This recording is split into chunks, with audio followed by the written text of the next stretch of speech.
So, gratitude, in my opinion, is more of a way that you are rather than something that you try to do, in my opinion. Now, this kind of goes for a lot of things, but I'm talking about gratitude because it's kind of something that I know less about actually doing than most people would because it's never really worked out for me. Like when I was younger, I would write in my journal four things that I'm grateful for literally every single day, and it didn't matter how much I did that because it just didn't work. So clearly, just affirming for some people doesn't work because if your affirmations mean nothing and you are just completely dead inside, it's not going to have much of a concordance with the actual state, and the ensuing dissonance is going to um, wreak havoc on any attempts that you're going to have at trying to reestablish a connection with yourself. So I think that most things in general are just more of a state of being than something that you do. For instance, like not being a desperate person. Like if somebody says, "Oh, just don't be desperate for that person" or something like that, I think that's more of just a way that you are, and there's absolutely no way you can not be that way once you've finally gotten it because you've finally um, subconsciously understood something that made it conscious that you never have before, and no matter how much you may try to then be desperate, you're just not going to be because it's like, yeah, I can act all concerned if I want, but I can never truly just be concerned in that obsessive way in which I am lacking. And this isn't a bad thing. It's not like, oh, I'm just this aloof figure that doesn't care at all about anything. It's more like I'm not invested in a way that's bringing myself down, and that's probably the best way to be, in my opinion. When you've finally gotten over all of that, um, there's nothing that you can do to kind of mess it up, in my opinion. And that, like, one thing in particular is the ego death, and after that, in my opinion, it doesn't matter what you think about. You can kind of just think about what you want, um, and it doesn't matter because you are just not a desperate person to begin with. So it's a lot more about what you are than about what you do at that point. And if you try to do that thing, but you aren't that thing, it doesn't matter what you're gonna do because the facts are the facts, and you are what you are, and you haven't kind of gotten over that psychological or spiritual hurdle yet. So this is something that you kind of again have to experience, and if you see this video after experiencing it, you will finally get confirmation that I'm not going crazy. This is probably right. Um, but a very common thing that I kind of disagree with among people is that you can um, will yourself into not caring or will yourself into be like doing a certain thing, like um, just be somebody who has a strong frame of confidence in sales. Like that's one thing when I was learning about sales, like just have your frame of confidence and don't buy into their frame of doubt. But in my opinion, that's something that you can't really artificially generate without having like the actual spiritual experience of having kind of lost everything in that regard and then becoming something even without all that stuff, and then all of that stuff is merely a bonus, it's just an extra.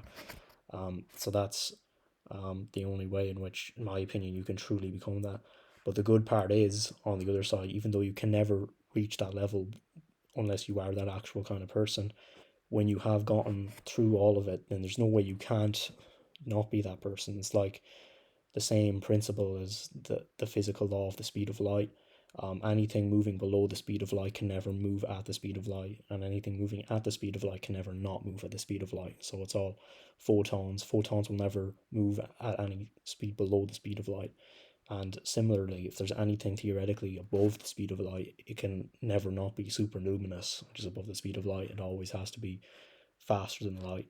There's no way it cannot be faster than light. There's no way it cannot be going back in time, and there's no way the light cannot be instantaneous, and there's no from any relative perspective, and there's no way in which um, a physical object like us can move as fast as the speed of light, because that's inherently um, just impossible. Like the laws of physics do not allow it.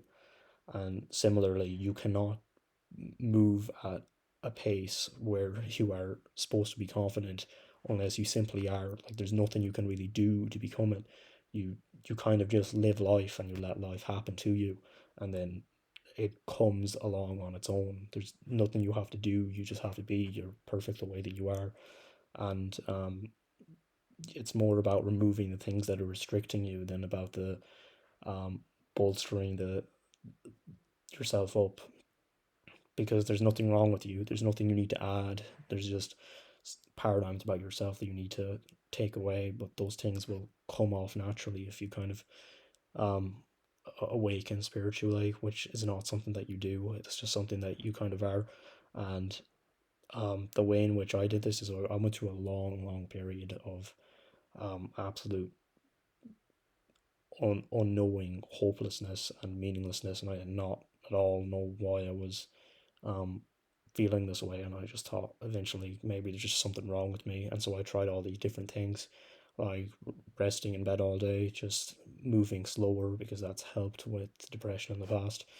And but like before this happened, I was feeling pretty good, but um, then it came along and it kind of kicked everything up. But like eventually one day I just decided to lie down. I don't care anymore, and I'm not sure whether the death of the ego caused that or whether that caused the death of the ego. It's very hard to understand the dynamics of the soul because it's beyond the mind.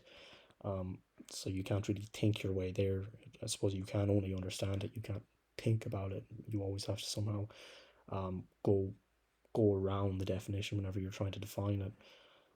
But yeah, it's all about like what you are. It's not about doing the thing. It's not about trying to be something else. It's about finally just letting yourself be what you are and just resting with that awareness, which does not take any conscious effort, because it shouldn't take any effort because it's what is already. Um, you don't need to worry about losing your power spiritually, because you already are it. Like everything is already fine. Um, and it's a very comforting realization to have when you've kind of gotten through it. But if you're watching this video and you haven't gotten through it, then you may very well just ignore this advice, and it's not really advice, it's just education, I suppose. You may very well ignore what I'm saying, and you may continue to try to do the things that will make you a certain way. Fine, that's fine, but just keep an open mind and be open to the pain of the truth. The truth isn't really painful, but what you have to go through to get there, all of your psychological resistance, it's quite um, mentally taxing and emotionally draining. So yeah, just I suppose be prepared for that. But once you get through it's completely fine. Like this is where true confidence is actually made, and I think that few people in the population ever actually reach that level. So yeah, thanks for watching.